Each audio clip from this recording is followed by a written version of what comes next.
What is up, everybody? Welcome to another episode of Limited Resources. This episode number 820. My name is Marshall. I'm one of your Limited Resources, and joining me on the line all the way from Denver, Colorado, it's Luis Scott-Vargas. Luis, how are things going? Good. How's life? You know, life is not bad. The twins are starting to get towards sleeping better. We're not going to go ahead and say they're sleeping well yet, but they're getting there, and this is a part of the process. And honestly, the biggest jumps in my personal happiness, especially when it comes to the kids, is when they start sleeping well through the night. Then it's like you're a completely different ballgame. So I remember when Santi started, you had brought in the reinforcements. It worked, and it was like night and day for you. Like, you were so much happier, because you have to always deal with all the same stuff throughout the day. It's just in one scenario, you're sleep deprived, which makes it way harder. So it makes perfect sense. Well, I'm glad to hear that the twins are at least making some steps in that direction. We've got our sunset show this week for Edge of Eternities. It's time to say goodbye to the space set. Very much a lot of excitement around the theme. In fact, I still really like the theme and feel like they pulled it off pretty well. The set itself, though, for us limited players, lots to talk about. Before we get into it, I want to say thank you to everybody who supports us over on Patreon. It's patreon.com/limited resources, and to Ultimate Guard for supporting the show. Ultimate Guard makes some of the best products in the business when it comes to protecting your cards, your decks, and your collection. You can find everything from sleeves to deck boxes to binders, backpacks, and more. You can check it out at ultimateguard.com. And then if you want to pick something up, you can find it at your favorite local game store or favorite online retailer. Thank you, Ultimate Guard. We do appreciate it. We're going to do one last crack a pack here, Luis. So we'll jump into that off the bat and see if we get something spicy here. Our first card out, it's a foil Shattered Wings. So not so much so far. I did run this in sealed quite a bit, though. I would main deck a Shattered Wings routinely. I always main decked, I think, one, and it was generally pretty good. Sometimes you blow up a Banishing Light or something bigger even, and it felt pretty good. Next is Sammy's Curiosity, the green that makes a lander and gains you 2 life. Did you play this very much? Sometimes it was fine. I mean, it had its uses. It got a lot better when you had larval scout landers and gene pollinators and stuff, where you're getting a little extra value out of the lander. But I mean, you could just play this in your 3-color ramp deck and you wouldn't be unhappy. Yeah, I would, especially in my slower big decks, I would just put this in and still play 17 lands and felt fine about it. Next is Night Luminary, the 3 and a white 3/2 that makes 1/1s and has warp. Card ended up being good. This card ended up being quite strong. It just does enough. It has enough combo, things like Halia or Wrigley Trooper or whatever, All Fate Stalker, just things that cared about flooding the board and had ETBs and all that. And also just by itself, it was a 3/2 plus 2 1/1s if you ultimately did the whole thing, and that's a pretty big game. It's nice to have something to smooth out your curve too. In the event that you don't happen to have that 2-drop in your hand, you're at least doing something. Next is Dark Endurance. That's the black combat trick, 1 and a black, +2/+0, indestructible, and it costs 1 less if it targets a blocking creature. This one we didn't like in the set review, and it didn't hold up very well. I feel like Perigee Beckoner really kind of took this thing's spot as well. It's just so much better. I know it's a little different, but next is Blooming Stinger, the 1 and a green 2/2 Death Toucher that gives something Death Touch when it ETBs. Filler city, right? If you have a 2-drop, it makes your fight spells a little better. Just don't use a Close Encounter, as we've mentioned before. Yes. That one doesn't Death Touch doesn't translate on that one. But yeah, a fine card. I like putting Meltstrider's Resolve on this one. 2/4 Death Touch is a pretty burly card. It is, and usually you get something pretty decent for your troubles. Next is Kavu Landseeker. That's the 3 and a red 4/3 menace that brings a somewhat temporary lander with it. This card we liked it in the set review because it just had big stats, and even if you didn't get to crack the lander, it wasn't the end of the world, and you often could, play to that. This card's good. It ended up being a good performer. Yeah, this card's great. Good stats, card advantage, kind of does everything you want. I was happy with this card. Yeah, it's where I would be currently. I like it a little better than Night Luminary because mainly just because it's in red and I can, pair it up with green or black or something, and I'm a little happier with that. Next is, Selfcraft Mechan. This is the 3 and a blue 3/4. When it ETBs, you can sack an artifact, put a +1/+1 counter on something, and get a card. That's a lot on a common, and it turned out to be one of the better blue commons. Yeah, it was good.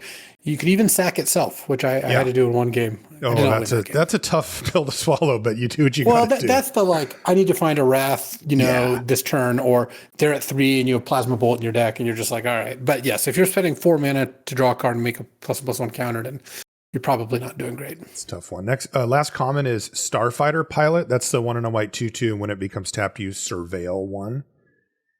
Sure. It counts as a 2-drop for those type of decks. Uncommons, first one up. Oh, it's your favorite, Luis. It's Galvanizing Sawship, the 5 and a red 6/5 flying haste spacecraft. But it's one of the very few ones that doesn't do anything on entering the battlefield. It is just keyword big, and you have to crew it up or station it up or whatever for, how much is it? 3. 3. There you go. Yeah, I mean, this card, I don't think it's like the best card. I just have lost a lot to it. Yeah. It hits hard. I did win in one of the Arena Directs. I won a box with a deck that used it as a finisher. Like it had its moments, but I wouldn't be thrilled to be taking that card first pick. I'll tell you that much. Yeah, for sure. Yeah, even the ones that did have ETB effects lagged behind a bit. We'll talk about that more. Next uncommon. Oh, here's one. Station Monitor. Blue-white 2/2. Whenever you cast your second spell, you get a 1/1 flying artifact token that can only block flyers. Good card. Yeah, this card's good. I mean, it's a 2-color card, but if it's enough better than everything else, then it's fine to take it. So we've got Station Monitor, Night Luminary, Selfcraft Mechan, and Kovland Seeker. What do you, where are you at there? I'd probably just take the Station Monitor and just accept that I'm taking a 2-color card because it's just, I think the payoff is high enough. I mean, I could see taking the Land Seeker. I would not take Selfcraft Mechan, I don't think. 2 more uncommons. First one is Timeline Color. This is the black 2/2 haste, and it has warp, black, and pay 2 life, and you can cast it from your graveyard using its warp ability. But you are playing black for a 2/2 haste. When I saw this, I was thinking in terms of the perceived sacrifice deck, right? A deck that could just use this to kind of keep feeding whatever machine it had over and over and occasionally get in there. But that deck didn't really come together in that way. And this card ended up being a little bit more towards the annoying aggressive card, which I think is kind of just a much worse version of what I envisioned. Yeah, I think that it does. There are some games where it can be really good. It's got that ceiling, but I don't think I would want to take it over a kind of a higher payoff card like Station Monitor. Right. Last uncommon is Lithobreaking. That's the 2 and a red instant, create a lander token. Then you may sacrifice an artifact. If you do, this thing does 2 damage to each creature. You ever board this in or have an occasion to play it, or did you ever main deck it or anything? I never played Lithobreaking. I was always toying around with it in certain decks that I was like, well, maybe, but it just never ended up making the cut for me.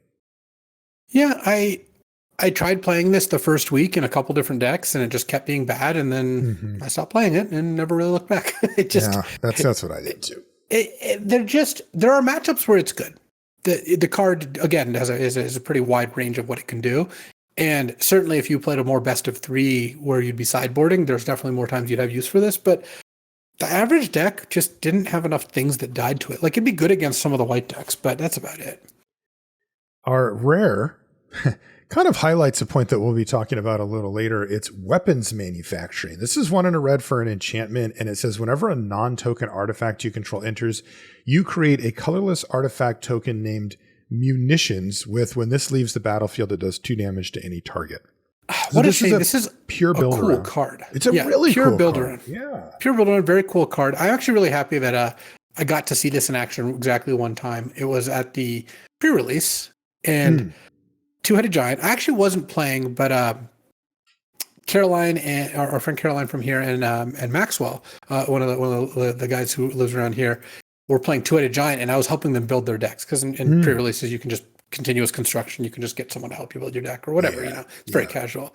And Maxwell ended up building a weapons manufacturing deck that had 2 weapons manufacturing, 3 like gene pollinators. It had Ruinous Rampage to blow up all the tokens at once. And really? It just had a bunch of cool stuff. Like, it was actually a really cool deck, and they ended up doing well with it. But I never saw that card actually ever do anything. Yeah, I had one opponent that played it with some effect, where they had made 3 or 4 of the munitions tokens, and then they were kind of just waiting on the sacrifice outlet, which they did find. And it was like, okay, you did the thing. But I have to say, even then, it wasn't devastating. It was good. I do think they won the game because of it, but like, man, you really, if you're going to go this far to take this card, which does stone nothing on its own, and then also put a bunch of ways that, landers are kind of the main thing, but there's others, that are like, oh, I'm playing, very specific types of artifacts, whatever. And then you also have to have a sacrifice outlet for it too, right? Non-token artifacts plus this thing, plus a sacrifice outlet, that's kind of asking a lot. Like, a lot of things have to come together. It was like one step too much, I think. Right. Anyway, it's a terrible card, is our result. So what do we want to take here? Station Monitor, Kov Landseeker, Selfcraft Mechan? I would take Station Monitor. I think that it is enough better that even if you only play this card, I don't know. I still don't actually know what the stats are exactly because it varies by person to person. Mm-hmm. What's your gut as to, like, if you pick Station Monitor, which is like a high quality blue-white uncommon, that you'll end up with it in your deck? I would guess something like 70%, 60 to 70. Yeah, my guy's around 60%, I think. So I will take a Station Monitor, even if you're only 60% to play it, over something like Kov Landseeker or Selfcraft Mechan, which you're probably 85% or 80% to play them, but they're just, I think, quite a bit worse. Like, if you ended up taking your 3 worst cards out and replacing them with 3 cards like Kov Landseeker or Selfcraft Mechan, your deck wouldn't change that much. No. But if you got to take out your 2 worst cards for 2 Station Monitor level cards, it would. That is true. That Station Monitor is not replaceable. It is in and of itself a very strong, and especially if you put it in a well-supported deck, which, if you just draft a bunch of blue and white cards at a reasonable curve, you probably are already there.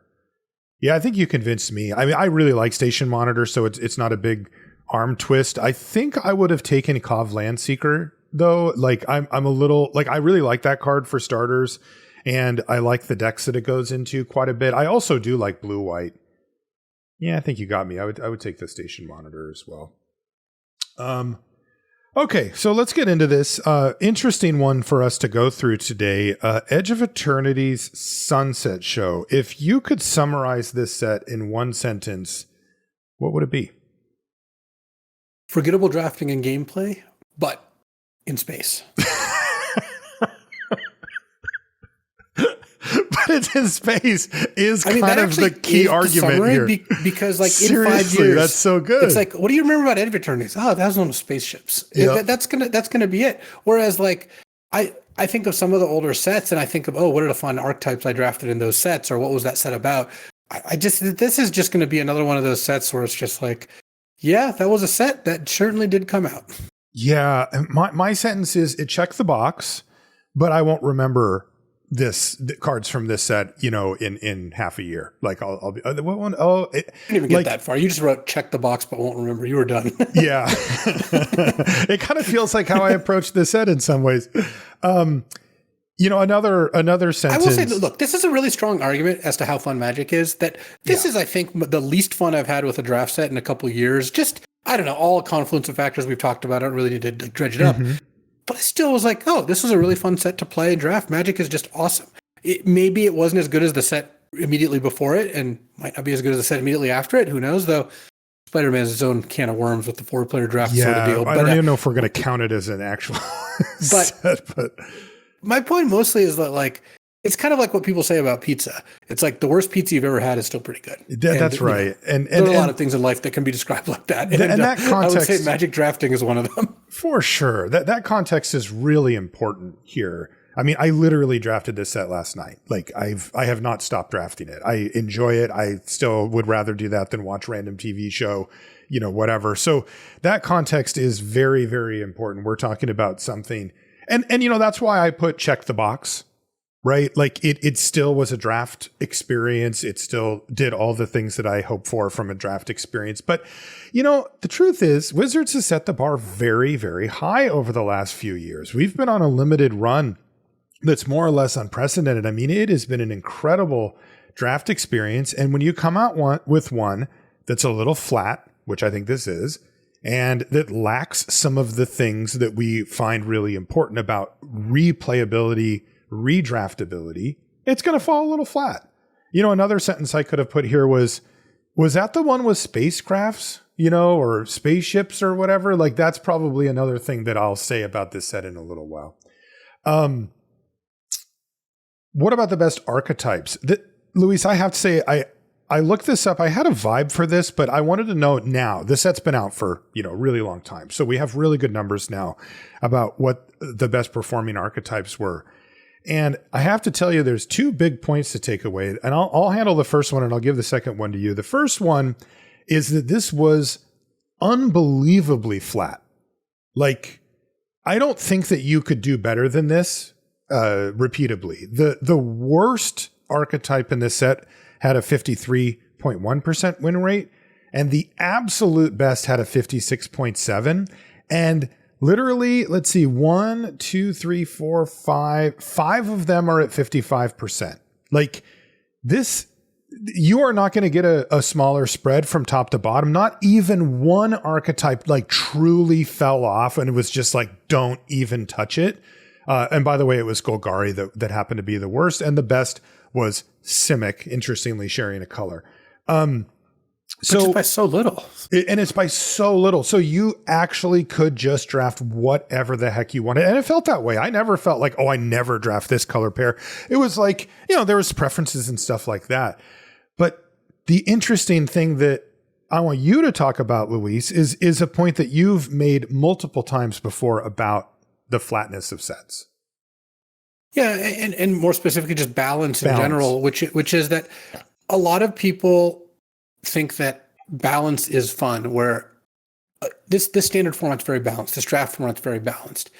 And what I always say is balance and fun are correlated, but they're not the same thing. Unbalanced can also be unfun. Those are also correlated, but it's not by so much that it tells you everything you need to know about a format. So, for example, this format is extremely balanced, and I would argue less fun than the average format. Again, I'm not saying it's just garbage, but I would be willing to bet if you were able to just like take a poll of everyone who drafted this set would not score that highly. It just compared to other draft sets. And unbalanced formats can be really fun still. Like fun and balance are just not the same thing. If something's too unbalanced, it becomes less fun usually, especially in constructed, because in constructed there's no like drafted is part of the reason that draft is better than constructed. Everyone knows that. Another a big part of that is draft is self-correcting, where when you have like I remember in Modern Horizons 3 the Eldrazi deck was like the best deck, right? Some combination of like Simic or Teamer or Gruul Eldrazi was typically the best thing you could draft. And like at the Pro Tour, I threw it with Eldrazi when there was Eldrazi to the left and right of me. Like it just really was the best. But you can't have 6 people at the table drafting Eldrazi. It will correct to a degree. And maybe that degree is 3.5 people draft Eldrazi and their decks aren't as good as they aren't that great. But that's self-correcting. Now Eldrazi is not even the best deck at the table. Likewise, Black was a little underrated going into that Pro Tour in Modern Horizons. And I remember we really like our team really liked Black and we ended up like I drafted Black one of the drafts, so did Sam Pardee, and it was underdrafted to the point where it was actually worth it. Whereas in constructed, just no one would play the Black deck and everyone would play the Eldrazi deck. We're seeing this in standard right now with VV Cauldron decks. Maybe there's a mirage that mono red might be good and save the format. I don't think that's going to happen. But in draft, it is self-correcting, and that means that even an unbalanced format, even a poor, terribly unbalanced format, can be a ton of fun. MH3 was a great draft format. I think that was a just legitimately very fun draft format. And yes, in the dark, if you're like, okay, I've got a set, I'm a designer, I have 10 color pairs. What would I choose the range to be? You would choose a range like this. You would say, oh, this is great. They're all balanced. You can draft any color pair. There's no, one of the things that's kind of a bummer is like, I opened a great white blue Buildaround, but white blue is such a bad, color combination that I should just not take it. And you end up in a spot where, some things are drafted less than you would like, and maybe everything didn't get there, and you would rather it be balanced, but I'd rather it be fun. And fun is a lot harder to nail down. Being a designer is a good job that takes a lot of skill, I will say. And part of the problem is you don't really know the answers to the question. Like, you have all these questions you're trying to solve for. You're not going to know if you got it right. You just release the set and you'll see what happens. And sometimes it'll exceed your expectations. Sometimes it'll fall short, and no one sets out to print Oko or VV with the effects that they ended up having. And, you do strive for balance, but at the end of the day, fun is what matters. And the way we find out what's fun is we play it. We go and play it and we see what people say. And it's obviously it's also, it's subjective. Like, every single set is someone's favorite set. And you can't tell them they're wrong. Someone thinks this is the best draft format they've ever played. They're not wrong. That's their opinion. But I think if you look at overall the sentiment, like, people really like Innistrad. They really think Khans is great. They thought Final Fantasy was great. They don't think Edge of Eternities is great. And those things I think are true. So it's pretty tricky. And I think it's just a good point to remember that you can have a really balanced format and it can be not that fun. And you can have an unbalanced format and it can be totally fun. Yeah. And I mean, there's every chance that the fact that it was so balanced is what's saving it, right? Because if they didn't hit the marks on some of the other things that we look for as, repeat drafters, as lifelong drafters, etc., the fact that they did hit that balance and that there wasn't at least this thing where you're just like, because I know that really bothers me, when some archetypes get completely left behind and it looks like there's meat on the bone for the archetype where, let's say Station Monitor, let's say Blue-White was terrible and that mechanic of, casting your second spell didn't come together. Right. It did, but let's say it didn't, I would be bummed. I'm like, that's a cool looking card. I'd love to be able to feel okay about first picking it and trying to make it happen. And I totally can in this set. So, it gets credit for that. And it maybe is one of the reasons why I still drafted it all the way up until now, even though there's some other things that it's missing, which we'll get to. Still, kudos. I mean, that is incredible to be able to have such a narrow range from top to bottom. Bad thing to have such a tight range. I think that's cool. Going back in time a little bit, what were the cards that we were most wrong about during the set reviews, or cards that really surprised us one way or the other? Well, for sure, Synthesizer Lab Ship, like that's the 1 mana 4/4 space shift that is like crew like 9 or something. 8? Yeah, it's 9. Yeah. Yeah. But it makes one of your artifacts into a 2/2 every turn. Turns out the way this card plays is just awesome. It just turns one of your trinkets into a 2/2, a lander, or a nutrient block, whatever, which will then quickly end up crewing, stationing. That's the word, stationing. Stationing itself, yeah. Yeah, to the lab ship, and all of a sudden you just have six power for 1 mana, kind of. So in that the card air. definitely played out. Yeah, that card definitely played out a lot better than it looked. And I think it was one of those cards, literally the first time I played against it, I'm like, oh yeah, this card's great. Yeah, once you see them stationed with the thing, you're like, oh, right, okay. It also explains, I think when I saw the station cost being relatively high, I was like, oh man, they kind of nerfed it. I thought maybe it was just because it only cost 1 mana, but it was like, no, it's because it actually creates power and toughness itself. Big one. One of our most talked about things for the whole set were the spacecraft, particularly the ones at ETB. I mean, we gave most of them in the B range, right? Kind of on trust, just going, okay, I'm going to get a slightly overpriced spell, and then I'm going to get a less than a creature, but more than nothing out of it, right? Some percentage of the time, this is going to become a game plan or a creature or a way to use creatures I'm not using right now anyway. And if I get the combination of those things, that's coming up in a B, right? Like that's a, kill a creature, get a creature later, even if it's not literally exactly that. Yeah, that seems pretty good. And, red one that does 3 damage, black one that kills a non-token. Like these look like legit spells that you're just paying like a mana extra. That is not really how it played out, though. It feels like you were paying in some cases more than a mana extra, and then especially when you were behind, the spacecraft just felt like they didn't do anything. You know, they were too, you needed to be at parity or ahead to really be able to flex those. And if you were behind it wasn't really justifiable that you start tapping your blockers just on the promise of one day getting this spacecraft in the air that is kind of eggs basket one, where all of a sudden you leverage your opponent's removal spell against you, like, or bounce spell even, or whatever, really bad. And so, you know, I would come down on the grade almost across the board on those. Yeah, I mean, there were some that were good, clearly. It wasn't like there were some that were quite good. But yeah, in general, the spacecraft, I think, ended up playing out a little bit worse than they looked. What about Cerebral Download, the draw 3? Cerebral Download and Hymn of the Faller, both just pure card draw spells. I mean, these cards still look good to me. When I look at these cards, I'm just like, wow, these look pretty solid. And they ended up, like, Cerebral Download ended up being totally fine, like kind of an average card.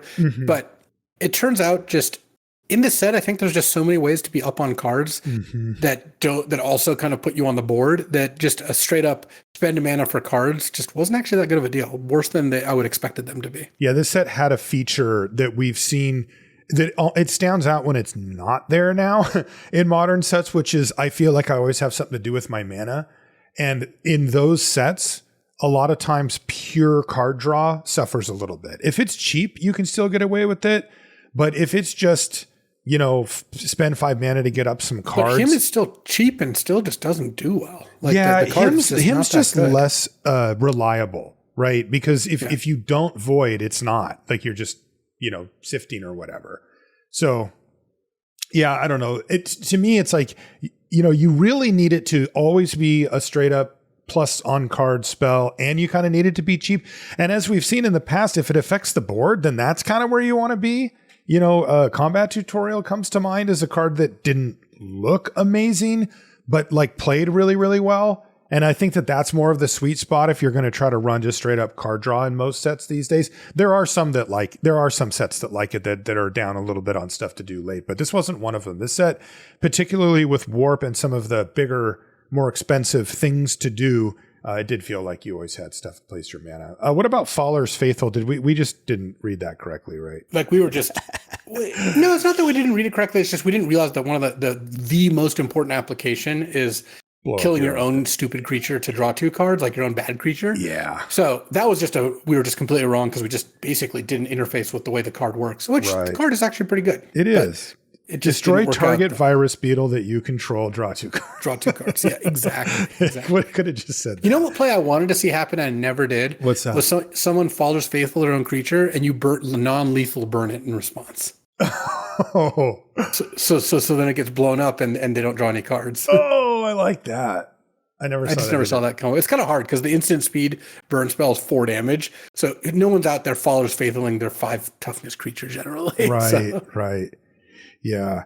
I don't know if there's a spot to talk about it here, but what's the name of, I need to know these card names, man. How do I not know these yet? You know why? I'm not casting or playing in this Pro Tour, so yeah, I'm casting it, and I know most of them. But it is interesting because I've played this set a ton, and I've had it in my hands, and I still don't have. And I'm like, oh, I know why. It's because before I used to read the card names out when I was doing draft videos or streams and stuff, and then that's how they get in my head. So now I have to be the crazy person who's sitting by himself, but still reading out the cards, even though nobody's listening.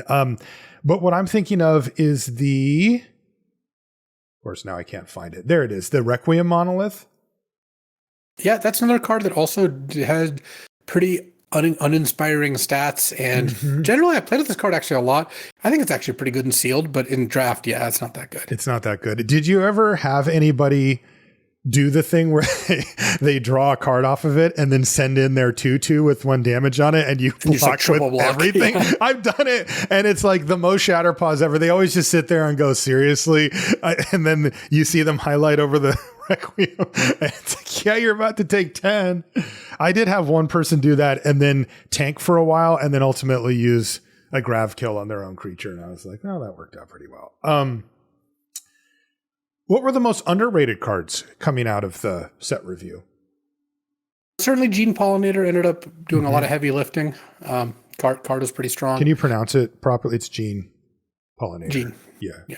Gene, Pollinator. Right. Pause. Cryogen Relic, it's tricky because it's like everyone knew this card was good. We knew this card was good. Everyone knew this card was good, but it was actually better than that. So it was like kind of underrated, just relative. Like it ended up being like the best common, certainly the best blue common, and I don't think that we had it pegged as like quite that high. But yes, Cryogen Relic was initially a little underrated, given that it looked like a good 4th pick common, but it's actually like a pretty good like 1st, 2nd pick common if that's what if you're taking a common. Yeah, I mean, I certainly didn't anticipate it being, on that level, right? Like it looked like a really good enabler to me, right? It looked like the type of thing that would fit in, that asked very little of you, gave you quite a bit back, and there seemed to be a few synergies floating around, that type of thing. That was all true except for like double it all. Like there's a ton of synergies. It gives you a lot back. And somehow, but I mean, if you would have said, hey, Cryogen Relic best common in the set, I would have been like, no, like what do you, no way. Like it's going to be fine. Like you'll probably play it a lot. That was kind of my takeaway, but it ended up being actually the best common in the set somehow. Weft Walking? Yeah, Weft Walking, kind of confusing card. The thing is, Weft Walking has all the hallmarks of a bad card. 6 mana mythic, draw 7 cards is like, wow, that doesn't sound like players get to play spells for free. Like if you glanced at it for like 5 seconds, it'd be like, this is exactly the kind of card we always give an F for too. Yeah, prove it card. It turns out Weft Walk is actually just really good because only you draw the cards. Them playing a free spell at that point in the game is just really not that big of a deal. And Weft Walking ended up being I remember you messaging me and Paul and being like, I have 2 Weft Walkings. Do you think I can play both? It's like, dude, what the hell? Yeah, well, I mean, it was like day 2. I'm like, I don't know.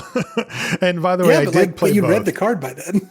Yeah, I had, but I hadn't played it. And I did play both, by the way, and it was awesome. And unfortunately, I used up all my Weft Walkings early. Like I had it probably 4 or 5 times in the first week and a half. And then I haven't seen it since. So I burned it all. Perigi Beckoner. Another card of the type that typically doesn't knock your stocks off the, gives a creature +2/+0 when it dies, comes back sort of deal. It's kind of weird they have 2 of the exact same thing in the same set, but whatever. They just don't care about that anymore, actually. This is what it is. But it played out really well because Warp made it cheap and like you got 2 cards out of the deal. 4/5 was actually pretty big. This set is actually one of the ones where I really liked having like 4/4s and 4/5s and whatnot the most. Like Ice Cave Crasher was like, yeah, this card is actually pretty burly. So Perigi Beckoner, it worked out nicely. It did. Definitely overperformed relative to where I would have had that very much in that kind of C-, D+, just whatever card, but it was actually pretty good. What were the most controversial cards? I felt like the Spacecraft were the most talked about, particularly early in the format. I don't know if that counts as controversial, but I mean, there was a lot of back and forth about Spacecraft, certainly. I'm always get kind of confused about controversial. Like, it feels like, I think, underrated, and it does a lot of the heavy lifting when it comes to controversial. But I couldn't think of a card that was, like, particularly controversial. This next one's a tough one, and I think it's a good highlight as a kind of a companion to what you had talked about with the balance of the set being one factor. Another one, particularly for people like us and our listeners, are what were the best Buildarounds? And the reason for that is that Buildarounds are a very big component when you get 20 drafts deep, 30 drafts deep, 40 drafts deep, where you know the format really well, and you kind of want an excuse to try something different or to explore or to even do something kind of silly to get a screenshot to send to your buddies or whatever. And these, Buildarounds at the uncommon and rare and sometimes mythic rare spot are a big part of that. They really do give you, I view them as kind of like a side quest, for like a long game. And these Buildarounds, we'll list a few of them here. They fell short. They just didn't quite hit. I think the one that jumps out to me the most was the card that we opened in the Crack Pack Weapons Manufacturing. But there's a bunch here. Memorial Vault, Weft Walking is one of them that, if you could build a bunch of cheap interaction and then you cap off your curve with a Weft Walking, that was a good way to try to win a game. One that I didn't put on here, Luis, but that I could have as well. I guess I'm curious to hear your thoughts on if it's a build around. Was Space Time Anomaly, the 2 blue-white sorcery, they mill half their mill cards equal to your. It was a build around in the sense that like it gave you a kind of specific game plan. Yeah, it fell a little short as a builder in that what is this card asking you to do differently than you would normally? Yeah, and it's like not that much, but yeah. If there was good life gain, I mean, Haliao is a great card, just full stop. But if there were good life, like imagine that there was like 3 mana gain 5 life draw card, which is a card we've seen, or 3 mana gain 3 life draw cards. Like that would be the kind of card you would want more in a Space Time Anomaly deck than you would normally. But I mean, it is a build around in that it makes you play very differently. And if you have like 2 of them, you have a mill plan. But yeah, I would say that that's part of the reason I think that this set just isn't that interesting or have as many legs or whatever you want to call it. You look at the build arounds and it's like almost none of them worked. It just is another set where it's just like miss. Some of the ones that worked are like very light. Like Cryogen Relic is barely a build around because yeah, sure, it is good with Self-Craft McCann, that sort of thing, not Self-Craft, the 3/4 for 4. Or yeah, Self-Craft. That's Self-Craft, yeah. Survey McCann was the one I was getting confused with. I like that card too. But yeah, Self-Craft McCann, Cryogen Relic, great combo. You know what's a good combo? Cryogen Relic and then sacrificing it and drawing 2 cards. Like Nebula Dragon, I think, is like kind of a build around in the sense that it's like, oh, this is a good splashable finisher for your blue-green deck, but it's like so light. And then you look at things like Memorial Vault Weapons Manufacturing, and it's like these just didn't work. So they didn't really count because you never put them into play in a game. And then even the artifact stuff like Pinnacle Emissary and the like Menominat, the blue-red uncommon one, like Pinnacle Emissary gets carried because it's just such a strong card, and it actually did work, but blue-red was pretty bad, so a lot of the artifact build-arounds just weren't that good either. And I think that's just disappointing because it just... Build-arounds, as we've said many times, they're kind of like the iceberg where, you know, the vast majority of the iceberg is beneath the surface. Build-arounds are kind of like beneath the surface. They don't actually take up much room or space, not only in the set or in people's heads who aren't looking to do that. But then once you like it, like how much worse would Innistrad have been if Burning Vengeance wasn't a card? Totally. Or Spider Spawning wasn't a card? We still talk about it. That set came out in like 2011. It's like... Yeah. And it's just like... A good build around is like the perfect ideal build around. It takes one like uncommon slot and builds a whole new deck. Totally. And you can't always get there. It's hard to do that. But if you see your format, your draft, your set with 25 cards like that and like 7 get there, that's incredible. The problem is the ones they have done that are just not getting there, and maybe they're not trying as often. I guess I would have to actually look. But it's disappointing because I think build arounds are such an efficient. It's kind of like an inside joke. You write in an inside joke. Actually, here's a great example. You're making a TV show based on a video game, say like The Last of Us or something along those lines. One of the things you can do, because you know that the TV audience is not the same as a video game audience, but you put in inside jokes. Just like I'm sure there's going to be a joke about the cabbage guy in Avatar, like the card in the Magic set, because that's like in the Avatar TV show. There's a guy who has a little cart where he sells cabbages, and the protagonists are just always crashing into it and blowing it up. He's in different cities. He's always like, my cabbages, you know, like, and so if they put cabbage vendor in the set, you as Marshall, who doesn't know any media references, I don't know this one. Yeah. We'll look at cabbage vendor and be like, you know, Luis, this is a 2-mana 2/3 that, you know, it's got pretty good stats, and every 3 turns you get a cabbage. That's pretty good. We'll give this a B. But I'll be like, oh, it's the cabbage guy. He made it. Like, yeah. So inside jokes are super promising to a big segment of your population, your audience, as it were, and you know, and provide no downside. They're just all up. And it's just clumsy ones are bad. A clumsy inside joke in a show where someone says something and it just like clearly doesn't make sense, and you're like, what I miss? I know I missed something. This sucks because like it's not fun to miss inside jokes.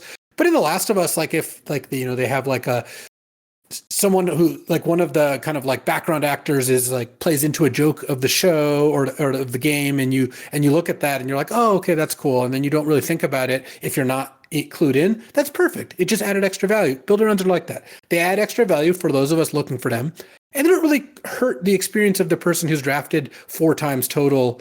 They just are going to ignore these cards for the most part. But not having them really does make it fall a little more flat for the really invested players. From a design standpoint, I mean, do you feel like maybe it's like, hey, we need a few Buildarounds. Like clearly it's something that they include in every set or try to. And so they kind of put together something, but that is it too narrow, too far down the path to actually test out, hey, is this a good Buildaround that we need to tweak? Or is it kind of you just throw a few out there and hope some of them stick? Yeah, I think that it's always tricky because you again, it's hard to test draft. It's hard to test sealed. It's hard to test these. It takes a lot of like resources, and it's really difficult to know without too much evidence. Like, should this card cost 3 or 4? Or should this give +1/+1 or +2/+2 or whatever? And that's why a lot of, I think, the skill in designing comes, because just making decisions with incomplete information. It's kind of the reason that's a very useful skill in a lot of areas.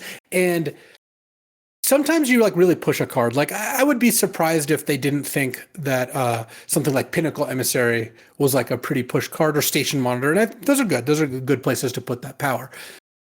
But often you're just not going to know. And like you said, the best thing to do is, I think, take a bunch of shots. Like that's what I would do if I were leading a set. I would want to take, I don't know how many. I don't want to throw out a number because I would actually have to get in the weeds to figure that out. But like, let's say like something like 15 uncommons that have the potential to be like pretty cool Buildarounds, and maybe like 5 really weirdos. Like Burning Vengeance and Spider Spawning are like extremely narrow, especially Burning Vengeance is like very clearly. And for those of you who don't know, it's an enchantment for 2 and a red. It's like whenever you cast a card out of your graveyard, it deals 2 damage to any target. And then there was like flashback in the set, and the whole thing was just trying to do that. And if you put 15 in and 3 make it, I don't think that's even that bad. And if like 5 make it, that's incredible. Like, so I think that it is a numbers game. You do have to put more in, or you just intentionally put pretty high power level on them. The downside, and the reason you don't want to do too many, is it becomes a little hostile, I think, to new players if the draft sets are too much based around synergy. It's part of the reason that like cube draft is pretty overwhelming. It's like if you go into a cube draft, and everyone does this, they just draft a deck that has like good creatures and good spells. Yeah. And you just get walloped by these weird looking decks, because that's just not how cube works. Right. And you don't want draft to be like that. I think it's pretty good. Like it was a really good turning point. This has become a much more of a design podcast than normal. When they printed like Baneslayer Angel and had that be one of the best cards in the format, that was 5 mana, 5/5 flying, first strike, lifelink, actually pro demon and pro dragons too. But it used to be that cards like that, the card that you would open in a pack that was the most appealing to a new player was almost never actually a good card. Like it wasn't good in the format. Like new player would be like, wow, Sheevan Dragon's awesome. And the experienced player would be like, yeah, but Sheevan Dragon sucks.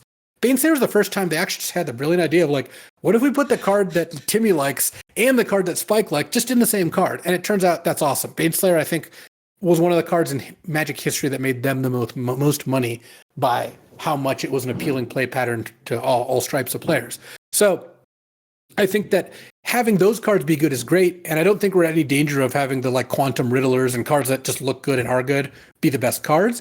But I do think they could go higher on synergy and Buildarounds, and I think that would improve the formats. Yeah, it's always something that we keep an eye on, especially for our audience and for our drafting experience, just because we do draft so many extra times. What card had your favorite artwork? Beyond the Quiet by Johann Shepatz.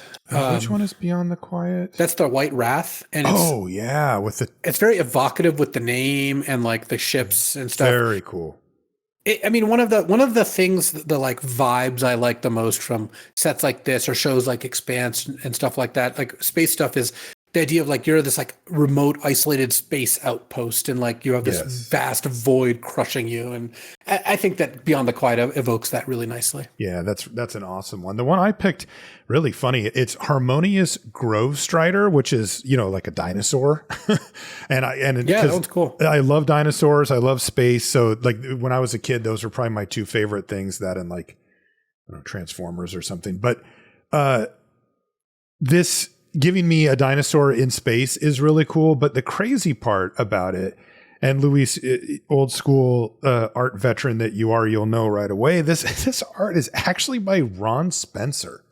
Yeah, like legendary run. 20 years plus. He did Terror in Alpha, just like 30 years among plus. others. Yeah. So the entire run, I just pulled a few other, just ones that stood out, but there's even more: Firebolt, Diabolic Edict, Crucible of Worlds, Terror, Yawgmoth's Will, Merfolk Looter, all by Ron Spencer, who still is doing like top quality artwork even to this day that fits into the mold of the modern, aesthetic and all that. And that I picked not knowing who the artist was as my favorite artwork for the set for this time. I mean, that is big props to Ron Spencer. I mean, that is an incredible run, the entire going end to end.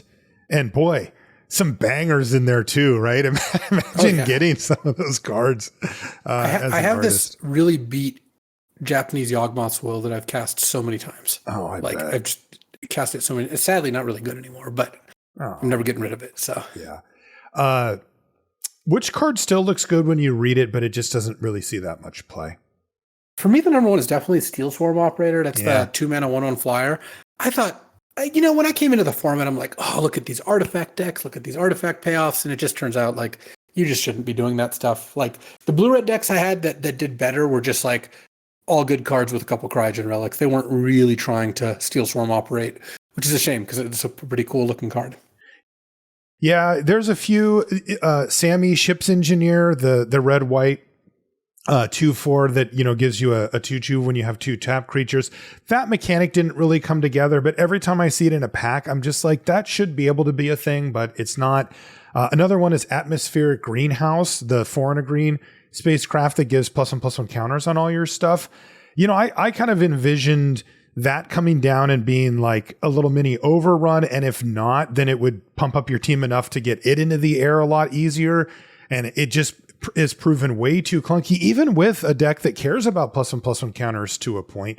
And then the one that really stood out the most to me is Chorale of the Void, the 4-mana enchantment, because look, I never was excited about it. Even in the review, I'm like, this is a very high risk play to make, but I thought you wait for the right window and then you get to get back one of their things, and like that's pretty good. And it turns out not even close. Like, not only does that high risk factor kind of obliterate all of this, but it even puts it higher on, the setup cost is even higher than it looked at the beginning when I first saw it, with the attack plus getting it from their graveyard and it being attack. All that other stuff means that card is really bad. I mean, it's like it's not like, oh, it didn't quite get there. It's like you are much worse off having that card in your deck than not. This is a new one that I came up with, Luis. You didn't answer it. Do you not like it? This is a card. Oh, you put this in the show notes after I did. I didn't run it by you first. Me. This is entrapment. Actually, sorry, I didn't run it by you first, and so I don't want to force you.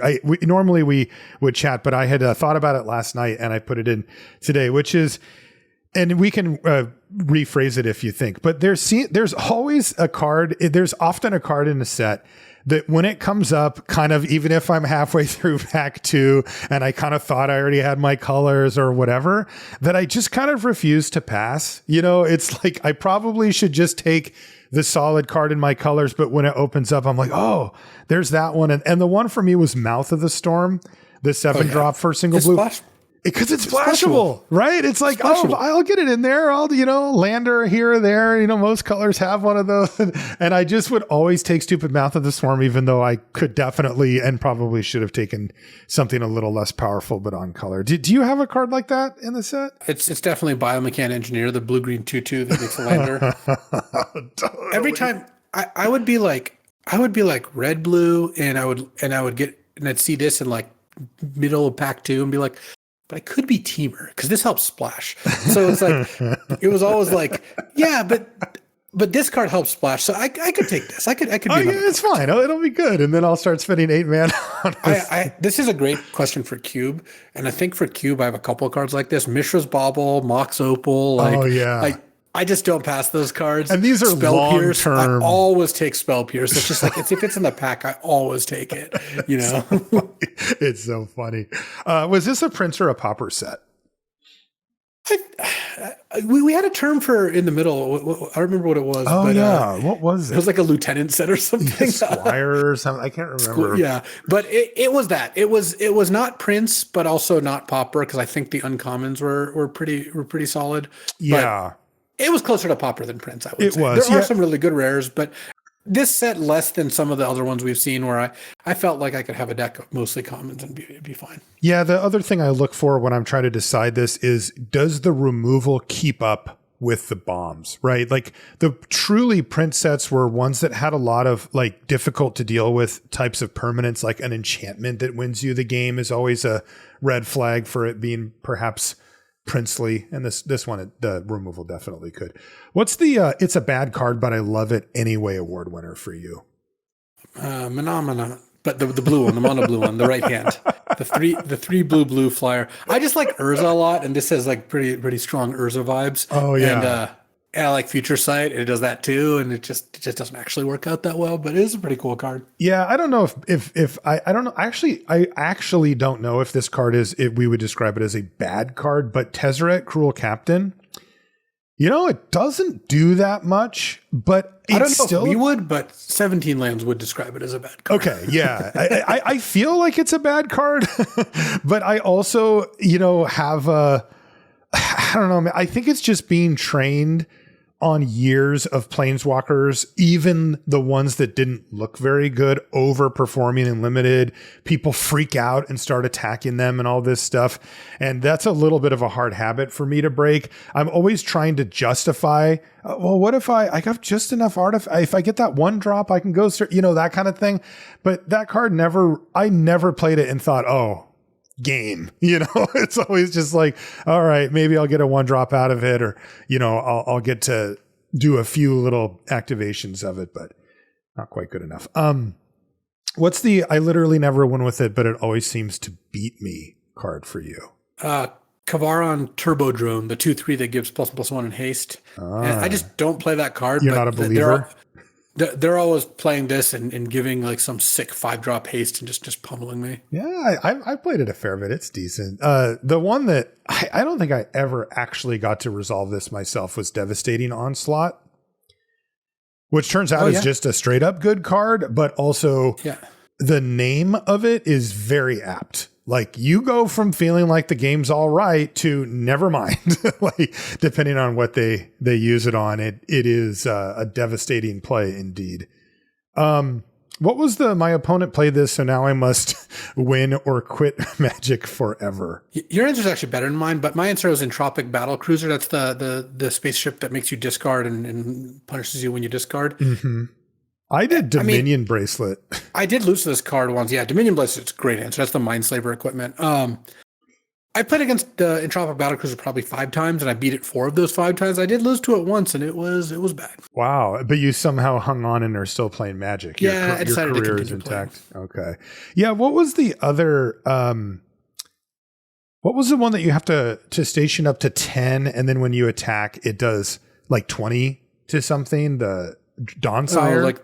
The Dawnsire, something like that. I assume that's horrible as well, right? No, I don't. I think that card's actually pretty good. Oh, is that one all right? Okay. I know I lost to it a lot. So I did lose to it, is why I'm bringing it up. But I didn't have it on this list, so I get to keep playing. But Dominion Bracelet, I did not lose to. What was the biggest groan test of this set? An overrun or something that just makes you go, oh, God.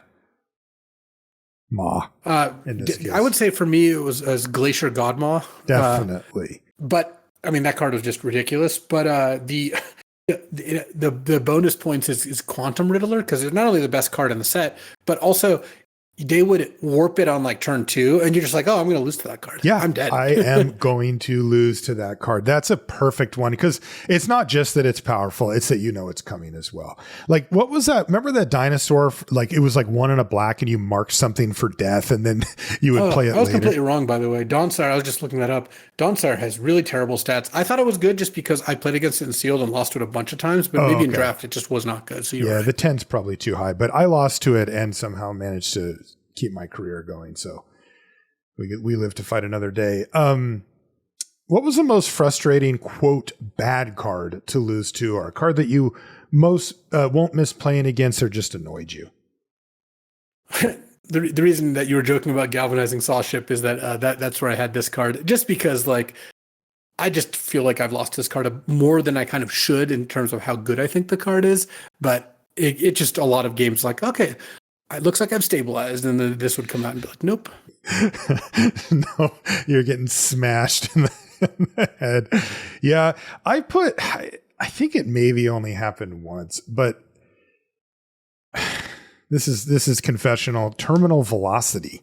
That's the 4 red sorcery that lets you put an artifact or creature in, and then it gains haste, and then when it leaves, it does damage to each creature equal to something, its mana value or power or something like that, and you sack it on your end step.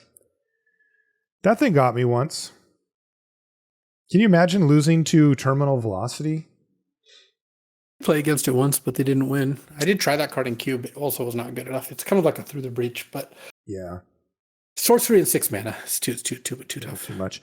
What was the bombiest bomb, the card you wanted to open up in your sealed pool or your pack one, pick one for a draft? Definitely Quantum Riddler. I mean, yeah. Ouroboros, I think, was comparable. Right up there. Obviously, you're not going to complain if you have either, but the Riddler the card is really good. I lost that card in Cube today. Oh, Riddler really? plus Psychic Frog? Oh, yeah. They just keep discarding cards to the frog to make sure they're always at 1 card, so they're always drawing 2 cards off every trigger. Brutal. That's incredible. Yeah, Riddler to me is the perfect pushed mythic bomb of a set. You know, it has an extremely high floor, right? Like just the warp and getting a card back is already like a nice little flexible thing that you can do, and if you happen to be out of cards, you get a couple. But then it's like kind of got it all, right? Like it's high toughness, it's flying, it's only 5 mana, so it's not that hard to cast, and you get the card straight away. You don't have to wait till your draw step or your upkeep. But then, you know, if you played correctly and either warped away or cast all of your stuff, then you're just reloading your hand and the game spirals very, very quickly in your favor. Ouroboros definitely on the list too. That card's obscene. The best common for each color, I think these are mostly non-controversial, but tell me if you have any other thoughts, Luis. There's Banishing Light in white, with the 3/2 that we opened being kind of in the realm, but Banishing Light being better. Cryogen Relic we talked about for blue, also best common in the set according to 17 lands. Black, Virus Beetle? I mean, I will say Virus Beetle was a little worse in this set than I kind of remember it being in the last couple of times we've seen this card a lot of times, but it was still very good, and I was always happy with it. Yeah, maybe the Monoist, you know, it is right up there. Monoist, yeah. Yeah, I really like that card a lot. The removal was very good in black as well, Depressurize and Grav Kill, but there was a lot of good removal, and so I think it kind of fights itself a little bit there where it doesn't become quite so important, where cards like Virus Beetle, you know, gave you value plus really good synergy with a lot of stuff. Red, Orbital Plunge or Kov Landseeker for you? I like Orbital Plunge more. I do too. They're both comparable, but the Landseeker, first of all, the fact that there's a clock on the lander did matter some, because sometimes you didn't want to crack it on the next turn. And I think usually killing anything you want, because that's what Orbital Plunge did, is better than a 4/3 menace, but they're both pretty good. For green, it has my favorite common in the set, which is Galactic Wayfarer, but there was also Gene Pollinator. Yeah, but the Galactic Wayfarer is just so good. Yeah, obscenely good. I love that card. What was a mythic uncommon for this set? I have one in my mind. I didn't actually look it up. Hound and Dubious Delicacy are the two cards that I if we're looking at the like metric of how often do you pass this card, I did not pass these cards very often, and most of the time when one of these cards gets cast, it didn't feel good against you. Yeah, I had the Codecracker Hound as my mythic. I didn't look it up though. I'm assuming it performed really well. It did, although it is a little further down the list maybe than you'd guess. Dubious Delicacy came in at number 1. Biomech and Engineer, I do like that one a lot. Fell Graveship, wow. All Fate Stalker, that makes sense. And then the Hound. Yeah, but we're giving it to the Hound. What's the worst card in the set, the biggest blank, the most last picked? I mean, there's just a bunch of cards from like the special guests or whatever, cards like Deafening Silence, Burgeoning, Magus the Moon. These are just not really cards. Terrible. Which card was the most begrudgingly playable? Comet Crawler and McCann Shieldmate are my choices. McCann Shieldmate is really, really right on that razor edge of playability. Is there a card you'll miss drafting?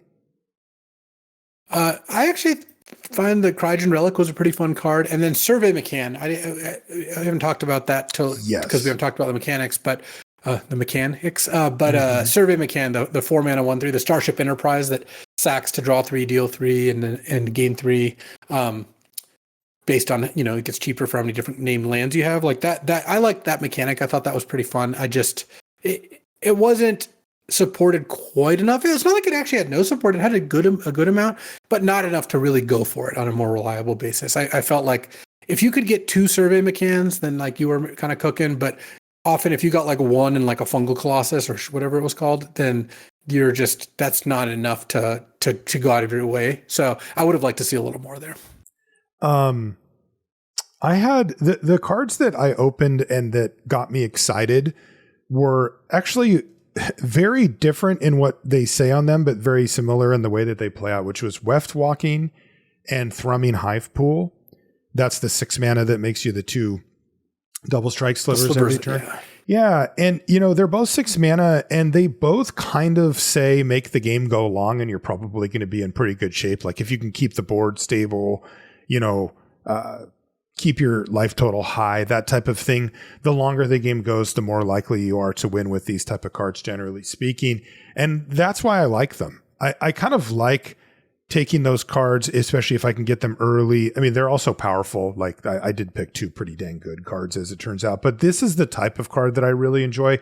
It has a build around element to me, but the build around isn't like a specific mechanic. It's more like a game plan, right? Like, I'm much more willing to take like the cheap removal spells or the things that are just decent blockers that go a lot later, like your Mechan Shield Maid and things like that. If I know that like just keep my life total high and getting to the point that I can resolve one of these spells and kind of sit on it is gonna get me, across the finish line. And I like drafting towards that kind of stuff. That's fun for me. To figure out, to try to crack that code rather than just say, oh, this says +1/+1 counter on it. And I have a card that cares about that. So I'll do it. And by the way, there was 2 more. I just remembered misses there, right? There's the 4 mana enchantment that doubles the counters. And there's the one that draws you cards whenever a counter goes on, right? For our Buildaround misses. Yeah, I would say that those generally did not work. Those also did not. So there's 2 more to add to the pile. What was my soapboxiest card? We couldn't really come up with. I mean, maybe the spacecraft. We've I think soapboxed that sufficiently. I don't think that. I think so too. I don't think we needed another trip on that carousel. But I couldn't think of a card that. I mean, honestly, maybe just the fact that the Buildarounds, like you could choose a Buildaround that didn't work and put it there, and that's kind of where you would land. Yeah, that's a good one, and we've talked about that a lot today, and because this is kind of when it was the most relevant. But what was the? Sorry, I skipped one there. What was the LSVist card and the Martialist card? For me, it's Survey McCann. That's definitely. It's slow, it draws cards, it's lots of colors, it encourages you to play off-color lands that you don't even need. Like I enjoy it. Yeah, I love that card. That I remember you were on that card like straight away, like day one you were doing it, and I was like, all right. And it's good. I mean, it's good, and you do need to build around it, but it's not one of those ones that you have to build like every card in your deck needs to go towards it. But having a couple of if you're a 3-color deck, having an extra dual land or a couple of things, it really does help with a card like that. And it did pay you back. I thought it was a very well balanced card too. It never felt like this is busted, this is stupid, but it never felt like this is too bad, I can't put this in my deck. It really kind of hit that middle ground. And giving it hexproof, by the way, chef's kiss. Like that was really important for that card, because if you did put in the effort and you just snapped it off, it's like, what am I doing with my life? No, hexproof was cool. There were some games where you'd actually like pump it with pump spells. Yeah, and it would like be pretty legit. Like I remember putting a bunch of counters from the green XXX dude. Yeah. Onto it. And it's just like I had like a 5/7 Survey McCann, and I was just like taking names. Totally, and you can self-craft Mechan onto it. Like it's pretty good. For me, it was Virus Beetle. Just keep it simple, man, right? Clean value, cheap. I liked playing black in this set. And there you go. What card, this is always so funny.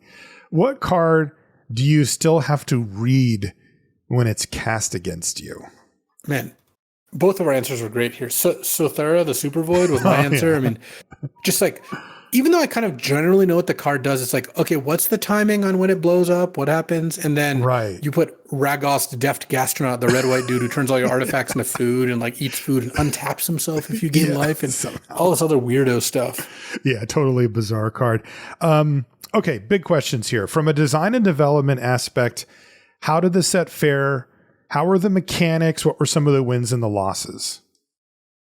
So the mechanics, I mean, you got spacecraft, which I don't want to retread too much of what we talked about the last couple weeks, but I do think that the spacecraft, I wish more of the power was in their stats and the fact that they're a creature than in their like ETBs or passives, because I feel like that wasn't.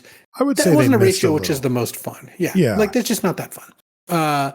Warp was great. I actually really enjoyed Warp. So Warp let you kind of get value out of a card for a little while, and like they would usually have an ETB, but the ones that didn't have an ETB kind of explained why. You know, you had like use social engineering, that's like the landfall make a 2/2, and very cool. There's just a lot of cool stuff you could do with all these. You could like All Fate Stalker, like turn 4 going like Night Luminary, All Fate Stalker it. End of turn, you end up with 2 1/1s and a 3/2, and then you have an All Fate Stalker that you can cast out of Warp later. Like that is super sweet. I think Warp was great. I would give Warp a high grade. Void was fine. I mean, it played okay. Like it was good, flavorful. Warp and Void and Spacecraft, like the flavor of this was on point. Landers too. Like these are all, I think, pretty good flavorful or like flavor matches. I wouldn't say Void played out like that great. Things like Void, Revolt, Morbid, they play out okay, but often when they don't work, they're kind of frustrating, and it doesn't feel like you have quite as much control over it as maybe you would like. I don't know. Is this the best version of that type of mechanic? I mean, I like that it looks at both sides. I think that's cool because that opens up the possibilities. It's not like the mechanic is so good that you couldn't do that. I like that it counts everything. Basically, Void is the most permissive we've seen because it doesn't just count creatures. It counts any non-land permanent. I guess Revolt counts lands, but they didn't really matter too much in Limited because there's no fetch lands. That was more of a constructed thing. Mm-hmm. So it counts all types of permanents and on both sides of the board. And I think that's a better way to do it. So I think Void is better than some of the other mechanics we've seen in this vein. But I also feel like it's not the most exciting. It's okay. Landers are great. Add them to the pantheon of cool tokens. Clues, Landers, Blood, these are all fantastic. So I would like to see more Landers in the future. The Artifacts theme was fine on its face because it's just, we know that's a good theme. It didn't end up working out very well. Just turns out it just wasn't very good power level wise. And there's probably a lot of reasons for that. But, it just played out okay. And then there was like the +1/+1 counters theme and the two tap creatures themes that mostly I feel like missed. And then the double spell theme. And the one thing that's interesting about that is multiple of the double spell payoffs seem to be like draw a card. Mm-hmm. Like you had like the Uthrai Operative, the 1/3 that if you double spell is unblockable and it hits draw a card, and you had like the Sunsmith or whatever, the 4-mana 3/3 that you double spell, you draw a card. And what's funny about those is you have one of those in play, and you have one card in your hand at the start of the turn, one spell. And it's such a big turn. If you draw a second spell and you double spell, then you draw another card, and then next turn you might double spell too. If you draw a land, you probably at this point in the game have to play that spell. Then you're never going to double spell again. Right. So I don't think that's bad, by the way. That's just interesting tension. I think that mechanic plays out fairly well. So I would say that Warp is a pretty big win. Landers are a win. Spacecraft, I think the way it was to kind of like the way it was rolled out was a loss. Like I wouldn't knock that in the wins category. And then I would say like Void was kind of neutral. Artifacts and counters and 2 spells. They weren't.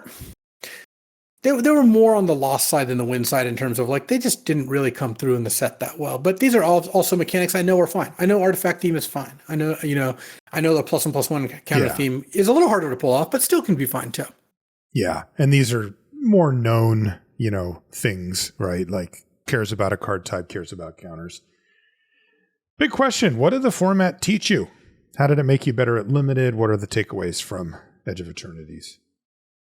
Well, it I guess taught us some about spacecraft mechanics and what you're supposed to do there. The answer mostly was just attack them and then sometimes crew it if you were ahead, like you could just tap your creatures you played every turn. More trinkety stuff. I kind of feel like this there wasn't a lot new here to see. No, there wasn't. The warp tricks were cool. That was one of the coolest parts of the format. I remember the first time I saw someone warp a card and then warp another card to like a All Fate Stalker turn. Then I was like, oh, that's neat. Mm-hmm. But there wasn't that much of that. There's so little of that spark in the set. So I don't want to be overly negative. The set was fine, but I don't feel like I walked away from this being like, well, now I figured this out. I don't either. I don't. Leaving this set, I mean, I guess if there was a takeaway from a limited enthusiast big picture perspective is that this really did hammer home that a set being balanced is only one part of the equation. That it does not mean that the set's good if it's balanced. It doesn't mean it's bad if it's unbalanced, that it's just one piece of a much bigger puzzle. What grade would you give Edge of Eternities? I would just give it a flat C. Mm-hmm. I initially wanted to give it a C-, but I decided, you know what, C it is just exactly where I would land. Yeah, I gave it a C+. I like the theme. This could be kind of a boring set with a set that wasn't very good. A theme that wasn't very good. And this one actually has kind of an interesting theme. Like I said, it held my attention all the way through. But, in the age of limited that we're in, this was pretty flat, by comparison. And it also really did, I think, suffer. And it's not its fault, but, it's hard to separate it out that it came off the heels of Final Fantasy, which was really excellent. And also that Final Fantasy felt cut a little bit short on duration. And then we just got kind of handed this, right? It's like if your favorite band is playing and then they get cut a little bit short. And then it's like, well, here's this local band that you've never heard of. And you're just like, well, I wasn't done with that yet, And again, that isn't a knock on this in particular, but it does sort of, I don't know. It kind of makes the contrast between them stands out a little bit more. Yeah. And if you think about it this way, at a concert, you would never go from a great band to a terrible band. So yeah, it doesn't work like that. The crowd would revolt. I mean, at a music festival, it can, but at a concert, that typically is not the case. That's a good point. What was your favorite card of the format? My favorite card in the format, I think, was Survey McCann. Crygen Relic's also a lot of fun. I'm really really enjoying playing with Quantum Riddler, but that's less of a limited thing. And obviously it's a mythic best card in the set, so it was always fun to play with. But I think Survey McCann was both my favorite and one of my least favorite cards in the format, because my favorite because I thought it was really fun and led to a cool deck. My least favorite because I just wish that deck had one more good uncommon. Imagine the Gates deck if there just wasn't the Colossus. Yeah. You would just be like, the Gates deck, But adding that one more card, and I feel like that deck could have been really sweet. It could, and I would love to see that mechanic come back again. The one that cares about different types of lands is a cool one to go down. And in that vein, my favorite card of the set was Galactic Wayfarer. I know it's not exciting, but I think it's like a perfect card design. That's a card that I almost never pass if I saw. Take it over so many different things, and it was kind of the perfect card, right? A 3/3 for 3 in modern day limited hits a very nice sweet spot if it gives you a little something extra. And this gave you a lot, right? It's 2 pieces of material plus ramp, color fixing, all of that stuff. What I just find so funny about this is no one, you're not going to play creatures that get you on the board or defend yourself. It's up to you. Add a little card advantage, add a little ramp, and you're kind of forced to develop your board. And so you're like, wow, this is fun. I'm not used to not being behind on board. I know, I got a 3/3. It's like you could play more creatures in general. But I know, but instead, so this is how you get me to be happy about playing a 3/3 for 3. But yeah, I did. And I love the card. I like the art, like everything about it. It is the card that if you do bring up Edge of Eternities in a year and you go, it's the one with Galactic Wayfarer and the space girl. Oh yeah. Okay. That's what I'll think of when I think about it. So we bid adieu to this set and, give it a kind of check the box, but missing some things, I think would be the short version. And we look forward to weirdness, right? We're going into the Spider-Man set, which is fraught with a bunch of weird things.